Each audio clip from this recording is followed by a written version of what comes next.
పిల్లల పెంపకం అనేది ఒక పెద్ద సవాల్.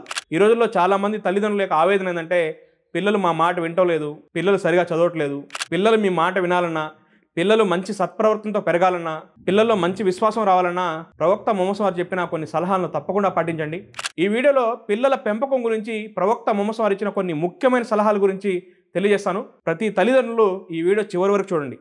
మీ పిల్లల కోసం ఈ వీడియో చాలా అద్భుతంగా ఉపయోగపడుతుంది. అస్సలాము అలైకుం వరహమతుల్లాహి వబర్కాతు. పిల్లల పెంపకంలో ప్రవక్త ముహమ్మద్ సల్లల్లాహు అలైహి వసల్లం వారు ఇచ్చిన కొన్ని ముఖ్యమైన సలహాలు. మొదటిది, పిల్లలకు మంచి పేరు పెట్టడం. సునన్ అబూ దావుద్ హదీస్ నంబర్ 4950. ప్రవక్త ముహమ్మద్ సల్లల్లాహు అలైహి వసల్లం వారు పిల్లలకు మంచి పేరు పెట్టమని ఆదేశించారు. ఒక్కోసారి మంచి పేర్లు పిల్లల యొక్క వ్యక్తిత్వంపై మంచి ప్రభావం కూడా చూపిస్తాయి. అందుకే మీ పిల్లలకి మంచి పేర్లు పెట్టండి. మంచి అర్థం వచ్చే విధంగా పేర్లు పెట్టండి.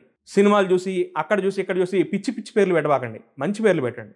రెండోది, పిల్లలకు నమాజ్ మరియు ఇబాదతులు నేర్పించడం. సునన్ అబూ దావుద్ హదీస్ నంబర్ 495. ప్రవక్త ముహమ్మద్ తెలియజేశారు, మీ పిల్లలు 7 సంవత్సరాల వయసు రాగానే నమాజ్ గురించి చెప్పండి, 10 సంవత్సరాల వయసు రాగానే కొట్టైన నమాజ్ గురించి చెప్పండి, నమాజ్ నేర్పించండి. పిల్లలకి చిన్నప్పటి నుండే నమాజ్ గురించి చెప్పాలి, నమాజ్ గురించి నేర్పిస్తూ ఉండాలి. ఇస్లాంలో నమాజ్ అనేది చాలా ఇంపార్టెంట్, చాలా విలువ. చిన్నప్పటి నుండే పిల్లలకి నమాజ్ గురించి నేర్పిస్తే అది వారికి చాలా మంచి లాభాన్ని కలిగిస్తుంది. మూడోది, పిల్లలకి పరిశుభ్రత గురించి నేర్పించడం. పరిశుభ్రత అనేది విశ్వాసంలో సగం భాగం. చిన్నప్పటి నుండి పిల్లలకి పరిశుభ్రత గురించి నేర్పించాలి. తహారత్కి వెళ్ళినప్పుడు ఎలా పరిశుభ్రంగా ఉండాలి, గోర్లు కత్తిరించుకోవడం, శరీరాన్ని శుభ్రంగా ఉంచుకోవడం, ఇవన్నీ తల్లిదండ్రులు పిల్లలకు నేర్పించాలి. ఈ రోజుల్లో మనం చూస్తున్నాం, కొంతమంది ఎలా ఉన్నారంటే పెద్ద వయసుకు వచ్చినా కూడా వాళ్ళకి తహారత్ గురించి తెలియదు. ఎందుకంటే చిన్నప్పుడు వాళ్ళ తల్లిదండ్రులు సరిగా నేర్పలేదు. కొంతమంది ఎలా ఉన్నారంటే తండ్రి చనిపోయి మస్జిద్లో జనాజా నమాజ్ జరుగుతూ ఉంటే కొడుకేమో బయట ఉంటాడు. ఏమయ్యా బయట ఉన్నావు అంటే తహారత్ లేదంటాడు. అంటే చాలామందికి తహారత్ గురించి తెలియదు. అందుకే పిల్లలకి చిన్నప్పటి నుండే తహారత్, పరిశుభ్రత గురించి చెప్తూ ఉండాలి. నాలుగోది, పిల్లలకి ఖురాన్ మరియు అరబిక్ నేర్పించడం. మీ ఇంట్లో ఉన్న చిన్నపిల్లలకి చిన్నప్పటి నుండే ఖురాన్ ఎలా చదవాలి, అరబిక్ గురించి నేర్పించండి. ఖురాన్ అనేది అరబిక్లో అవతరించింది కాబట్టి చిన్నప్పటి నుంచి వీలైతే అరబిక్ కూడా నేర్పించండి. అరబిక్ అనేది ఓన్లీ చూసి చదవడం కాదు, ఒక ఖురాన్ వాక్యాన్ని చదివి అర్థం చేసుకోగలగాలి. ఆ లెవెల్లో మీరు అరబిక్ నేర్పించండి. చిన్నప్పటి నుంచి ట్రై చేస్తే పాసిబుల్, వీలవుతుంది. ఎలాగైతే చిన్నపిల్లలకి లాంగ్వేజెస్ నేర్పిస్తారో తెలుగు, ఉర్దూ, హిందీ, అదేవిధంగా అరబిక్ కూడా నేర్పించండి. ఈ రోజుల్లో చాలామందికి ఇంగ్లీష్ అంటే విలువ ఉంది కానీ అరబిక్ అంటే వాల్యూ లేదు. చిన్నప్పటి నుండి నేర్పిస్తే చాలా ఈజీ. అరబిక్ అనేది చాలా ఈజీగా నేర్చుకోవచ్చు. ఎవరైనా మంచి ఒక ఆలిమ్ని పెట్టి డైలీ ఒక 1 అవర్ కష్టపడితే తక్కువ వయసులోనే అరబిక్ నేర్చుకోవచ్చు. రేపటి రోజు కొద్ది పెద్ద వయసుకు వచ్చిన తర్వాత డైరెక్ట్ ఖురాన్ వాక్యాన్ని చూసి అర్థం చేసుకునే కెపాసిటీ వస్తుంది. మీ పిల్లలకి తప్పకుండా ఖురాన్ జ్ఞానాన్ని, అరబిక్ లాంగ్వేజ్ కూడా నేర్పించండి. ప్రవక్త ముహమ్మద్ తెలియజేశారు, మీలో ఎవరైతే ఖురాన్ నేర్చుకొని ఇతరులకు నేర్పిస్తారో వారే మీలో ఉత్తమమైన వ్యక్తి. మీ పిల్లలకి ఎలాగైతే మ్యాథ్స్ కోసం, ఇంగ్లీష్ కోసం, ఫిజిక్స్ కోసం ట్యూషన్ పెట్టిస్తారో అరబిక్ కోసం కూడా ప్రత్యేకంగా పెట్టించండి. ఇంగ్లీష్కున్న విలువ అరబిక్ లేకుండా పోయింది కాబట్టి దీనికి కూడా ప్రిఫరెన్స్ ఇవ్వండి, అరబిక్ కూడా. ఐదోది, పిల్లలకు నీతి మర్యాదలు నేర్పడం. పిల్లలకి చిన్నప్పటి నుండే నీతి గురించి, మర్యాదల గురించి నేర్పాలి. పెద్దవాళ్ళని గౌరవించడం, నీతి నిజాయితీతో ఉండడం, ఇవన్నీ చిన్నప్పటి నుంచే నేర్పాలి. ఈ విలువలు పెద్దవాళ్ళతో ఎలా ఉండాలి, చిన్నవాళ్ళతో ఎలా ఉండాలి, తల్లిదండ్రులతో ఎలా ఉండాలి, నీతి నిజాయితీ ఎలా ఉండాలి, ఇవన్నీ తల్లిదండ్రులు పిల్లలకు నేర్పాలి. తిరిమిజీ హదీస్ నంబర్ 1952. ప్రవక్త ముహమ్మద్ తెలియజేశారు, తండ్రి తన సంతానానికి ఇచ్చే గొప్ప బహుమతి ఏంటంటే మంచి విద్యాబుద్ధులు నేర్పించడం. తల్లిదండ్రులు చిన్నపిల్లలకి చిన్నప్పటి నుండి నేర్పాలి.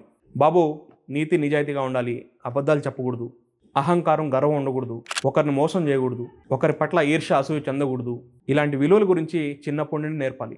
కానీ ఈ రోజుల్లో తల్లిదండ్రులే నేర్పిస్తున్నారు కొన్ని అబద్ధాలు. మీ ఇంటికి ఎవరైనా డబ్బులు అడగడానికో ఏదైనా పని మీద వస్తే తండ్రే పిల్లోడికి చెప్తాడు, మా నాన్న ఇంట్లో లేడని చెప్పని. తండ్రి ఇంట్లో ఉండి కూడా పిల్లోడు పోయి మా నాన్న ఇంట్లో లేడని అబద్ధం చెప్తాడు. నేర్పించింది ఎవరు? తండ్రి. కాబట్టి పిల్లలకి ఎప్పుడు మంచి నీతి నిజాయితీ, మంచి విలువలు నేర్పండి. ఆరోది, పిల్లల పట్ల సమానంగా ఉండడం. సహీ బుఖారీ హదీస్ నంబర్ 2587. ప్రవక్త ముహమ్మద్ తెలియజేశారు, మీ పిల్లల పట్ల న్యాయంగా ఉండండి. ఇంట్లో 3 పిల్లలుంటే 3 పట్ల న్యాయంగా సమానంగా ఉండాలి. ఒక పిల్లవాడిని మంచిగా చూడడం, ఇంకోటిని తక్కువ చూడడం, ఇలా చేయకూడదు. చాలామంది తల్లిదండ్రులు ఇలాంటి తప్పులు చేస్తుంటారు. ఇంట్లో 3 నలుగురు ఉంటే ఒకరిని మాత్రం బాగా చూస్తారు, మరొకరిని అయితే తక్కువ చూస్తుంటారు. మరికొన్ని ఇళ్లలో అయితే అమ్మాయి ఉందనుకోండి, అమ్మాయిని తక్కువగా చూడడం, అబ్బాయిని ఎక్కువగా చూడడం. ఇస్లాం ఏం చెప్తుందంటే ఇంట్లో ఎంతమంది పిల్లలు ఉంటే అందరినీ సమానంగా చూడాలి, న్యాయంగా చూడాలి. ఒకరిని ఎక్కువ చూడడం, ఒకరిని తక్కువ చేయడం ఇది కరెక్ట్ కాదు. వాళ్ళకి ఏదైనా గిఫ్ట్లు ఇచ్చినా, ఏదైనా ఇచ్చినా అందరికి సమానంగా ఇవ్వాలి. మగపిల్లని చదివించడం, ఆడపిల్లని చదివించకుండా ఉండడం, మగపిల్లని మంచి స్కూల్లో చదివించడం, ఆడపిల్లల్ని తక్కువ స్కూల్లో చదివించడం, ఇలాంటి తప్పులు చేయబాకండి. మీకు ఎంతమంది పిల్లలు ఉంటే అందరినీ ఒకే దృష్టితో సమానంగా చూడండి. 7వది, పిల్లలతో ఆడడం, సమయాన్ని గడపడం. ప్రవక్త ముహమ్మద్ వారు పిల్లలతో కలిసి ఆడేవారు, పిల్లలతో కలిసి సమయం గడిపేవారు. సునన్ తిర్మిజీ హదీస్ నంబర్ 1916. కాబట్టి మీ పిల్లలతో కూడా కొద్ది సమయాన్ని గడపండి, పిల్లలతో కలిసి ఆడుకోండి.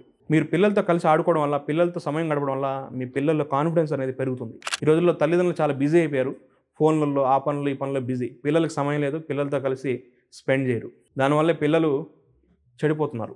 పిల్లలతో కలిసి బయటికి వెళ్ళి ఆడుకోండి, ఏదన్నా గేమ్స్ ఆడండి. అంతేగాని ఎప్పుడు ఫోన్లో బిజీగా ఉంటే ఫోన్ల వల్లే పిల్లకాయలు సగం చెడిపోతున్నారు. మీ పిల్లలకి ఫోన్లు ఎంత దూరంగా వస్తే మీ పిల్లలు అంత బాగుపడతారు. మీ పిల్లలకి ఫోన్లు దూరంగా పెట్టి ఫిజికల్గా గేమ్స్ ఆడండి, వాళ్ళతో సమయం గడపండి. 8వది, పిల్లలకి మంచి విద్య నేర్పించడం, అంటే మంచి ఇల్మ్ నేర్పించడం. ఎలాంటి విద్యను నేర్పించాలంటే అది ఈ ప్రాపంచిక జీవితంలో ఉపయోగపడాలి, పరలోకంలో కూడా ఉపయోగపడాలి. ఇస్లామిక్ తాలీం అంటే ఇస్లామిక్ జ్ఞానం నేర్పించండి, మరియు ప్రాపంచిక జ్ఞానం కూడా నేర్పించండి. Science and technology, physics, mathematics, social, artificial intelligence, మంచి మంచి స్కిల్స్, లాజిక్, ఇలాంటి జ్ఞానాన్ని కూడా నేర్పించండి. మీ పిల్లలు ఈ ప్రపంచంలో మంచిగా బతికే విధంగా, ఉన్నత స్థానంలో ఉండే విధంగా ఇవి కూడా నేర్పించండి. దాంతోపాటు తప్పకుండా ఖురాన్ జ్ఞానాన్ని, హదీసుల జ్ఞానాన్ని, ప్రవక్త వారి యొక్క జీవిత చరిత్ర గురించి, తౌహీద్ గురించి, నమాజ్ గురించి, ఇస్లామిక్ ఏదైతే ఇబాదతులు ఉన్నాయో వాటి గురించి కూడా నేర్పించండి. రెండు బ్యాలెన్స్ చేయాలి. కొంతమంది ఎలా ఉన్నారంటే ఓన్లీ ఇస్లాం గురించి చెప్తారు, ప్రాపంచిక జ్ఞానాన్ని నేర్పించరు. మరి కొంతమంది అయితే ప్రాపంచిక జ్ఞానాన్ని నేర్పిస్తారు కానీ ఇస్లాం గురించి చెప్పరు. ఒకటి ఉంటే ఒకటి ఉండదు. అలా కాదు, పిల్లలకి అన్ని విధాలుగా నేర్పించాలి, అన్నిట్లోనూ ఉన్నత స్థానంలో ఉంచాలి. జ్ఞానం ఎలా ఉండాలంటే మనం ఏది నేర్చుకున్నా అల్లాకి దగ్గర అయ్యే విధంగా ఉండాలి. మనం నేర్చుకునే జ్ఞానం అల్లా నుండి దూరం చేసే విధంగా ఉండకూడదు. కాబట్టి మీ పిల్లలకి ప్రపంచంలోనూ పరలోకంలోనూ ఉపయోగపడే విధంగా అన్ని జ్ఞానాలు నేర్పించండి. ఏ జ్ఞానం గురించి అయితే అల్లా మనకు అనుమతి ఇచ్చాడో, ఏ జ్ఞానం అయితే మనిషికి ఉపయోగపడుతుందో ఇల్మే నాఫియా అంటారు, అది తప్పకుండా మీ పిల్లలకు నేర్పించండి. 9వది, మీ పిల్లల్ని ఎక్కువగా విమర్శించకండి. పిల్లలు ఏదైనా తప్పు చేస్తే మంచి పద్ధతిలో వాళ్ళకి చెప్పాలి, అంతేగాని వాళ్ళని విమర్శిస్తూ వాళ్ళని నిరాశపరచకూడదు. ఏదైనా తప్పు చేస్తే అర్థమైతే అట్లా చెప్పి మంచి పద్ధతిలో వాళ్ళకి నేర్పాలి. 10వది, మీ పిల్లల కోసం ఎప్పుడూ అల్లాతో దువా చేయండి. అల్లా నా పిల్లలకి మంచి జ్ఞానాన్ని ప్రసాదించు. మీ పిల్లల యొక్క మంచి కోసం, బాగు కోసం ఎప్పుడు అల్లాతో దువా చేస్తూ ఉండండి. మీరు ఎన్ని ప్రయత్నాలు చేసినా అల్లా యొక్క సహాయం అనేది తప్పనిసరి. అల్లా యొక్క సహాయం ఎలా వస్తుందంటే మనం దువా చేయాలి. మీ పిల్లల యొక్క మంచి సత్ప్రవర్తన కోసం, ఈమాన్ కోసం, మీ పిల్లల యొక్క భవిష్యత్తు కోసం తప్పకుండా ప్రతిరోజు మీ పిల్లల గురించి దువా చేస్తూ ఉండండి. అదేవిధంగా పిల్లలతో ఎప్పుడు నవ్వుతూ హాస్యంగా ఉండాలి, అంతేగాని పిల్లల్ని ఎప్పుడు కొడుతూ బెదిరించి భయపెట్టకూడదు. మీరు ఎంత భయపెడితే అంత దూరం అయిపోతారు. పిల్లలు మీ దగ్గర అల్లా ఇచ్చిన ఒక గొప్ప అమానత్. వారిని మంచి వ్యక్తులుగా, మంచి ముస్లింలుగా తీర్చిదిద్దడం మీ బాధ్యత. కాబట్టి మీ పిల్లల్ని మంచి పద్ధతిలో పెంచాలంటే ప్రవక్త వారు చెప్పిన సలహాలను తప్పకుండా పాటించండి. ప్రవక్త వారు ఎన్నో విషయాలు తెలియజేశారు, కొన్ని ముఖ్యమైనవి మీకు నేను తెలియజేశాను. అన్నిటికన్నా ముఖ్యమైన విషయం ఏంటంటే పిల్లలకి చిన్నప్పటి నుండే తౌహీద్ గురించి చెప్పండి. అంటే మనందరి సృష్టికర్త అల్లా గురించి, అల్లా యొక్క గొప్పతనం గురించి చిన్నప్పటి నుండే పిల్లలకు నేర్పిస్తూ ఉండండి. షిర్క్ అనేది ఎంత భయంకరమైన పాపం, షిర్క్ నుండి ఎలా దూరంగా ఉండాలో చిన్నప్పటి నుండే మీ పిల్లలకు నేర్పించండి.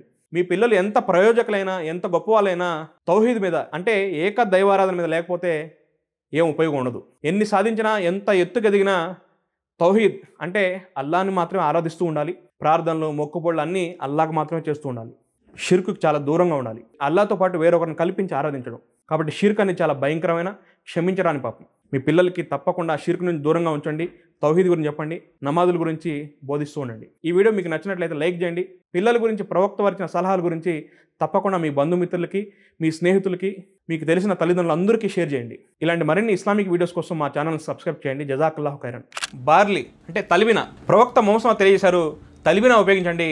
తలిబిన హృదయానికి ప్రశాంతతనిస్తుంది మరియు వ్యాధిగ్రస్తునికి స్వస్థత చేకూరుస్తుంది. తలిబిన వల్ల చాలా లాభాలు ఉన్నాయి. ఎవరైతే గుండె సంబంధించిన వ్యాధులతో బాధపడుతున్నారో, ఎవరైతే కడుపుకు సంబంధించిన వ్యాధులతో భయపడుతున్నారో, అసిడిటీ, మలబద్ధకం, ఇలాంటి వారికి తలిబిన చాలా అద్భుతంగా ఉపయోగపడుతుంది. ఎందుకంటే తలిబినలో ఫైబర్ ఎక్కువగా ఉంటుంది, దానివల్ల చాలా లాభాలు ఉన్నాయి. ఎవరైతే చిన్న పిల్లలు హైట్ పెరగడం లేదో, సరిగా తినడం లేదో, అలాంటి వారికి కూడా తలిబిన చాలా ఉపయోగపడుతుంది. అదేవిధంగా స్త్రీలు ఎవరైతే యూరిన్ ఇన్ఫెక్షన్తో బాధపడుతున్నారో అలాంటి వారికి కూడా తలిబిన సూపర్గా ఉపయోగపడుతుంది. మా వద్ద స్వచ్ఛమైన తలిబిన లభిస్తుంది. కావాలంటే మీరు ఈ నెంబర్ కాంటాక్ట్ చేయొచ్చు. కొన్ని రకాల డ్రై ఫ్రూట్స్ మరియు బార్లీతో తయారు చేసిన స్వచ్ఛమైన తలిబిన మా వద్ద లభిస్తుంది. మీకు కావాలంటే ఈ నెంబర్ కాంటాక్ట్ చేయొచ్చు. మీకు కొరియర్ ఫెసిలిటీ కూడా ఉంది. జంజం వాటర్, ఇబ్నే మాజా హదీస్ నెంబర్ 3062. జంజం నీరు ఏ ఉద్దేశంతో తాగితే దానికోసం ఉపయోగపడుతుంది. జంజం నీరు వల్ల కూడా ఎన్నో అద్భుతమైన లాభాలు ఉన్నాయి. ఎన్నో మీరు నెట్లో కూర్చోండి, ఎన్నో క్యాన్సర్ కేసులు ఈ జంజం వాటర్ తాగడం వల్ల నయమైపోయాయి. ఈ జంజం వాటర్ గురించి శాస్త్రవేత్తలు ఎన్నో అద్భుతమైన విషయాలు తెలియజేశారు. కావాలంటే మీరు నెట్లో కూడా చూసుకోండి. ఈ జంజం వాటర్ తాగడం వల్ల శరీరానికి ఎన్నో మినరల్స్ లభిస్తాయి, ఇంకా గ్యాస్ట్రిక్ సమస్యలన్నీ దూరం అవుతాయి, మీ బాడీని డిటాక్సిఫై చేసే శక్తి కూడా ఉంది. జంజం నీరులో అల్లా ఎన్నో ఉపయోగాలు పెట్టాడు. జంజం నీరు అనేది భూమి మీద ఒక గొప్ప అనుగ్రహం. మీకు ఒకవేళ స్వచ్ఛమైన జంజం వాటర్ కావాలంటే 5 లీటర్ల క్యాన్ కావాలంటే ఈ నెంబర్ కాంటాక్ట్ చేయండి. ఒకవేళ మీరు వేరే వేరే ప్రదేశాల్లో ఉన్నా మీకు కొరియర్ ద్వారా కూడా పంపించడం జరుగుతుంది. స్వచ్ఛమైన ప్యూర్ జంజం వాటర్ కావాలంటే ఈ నెంబర్ కాంటాక్ట్ చేయండి.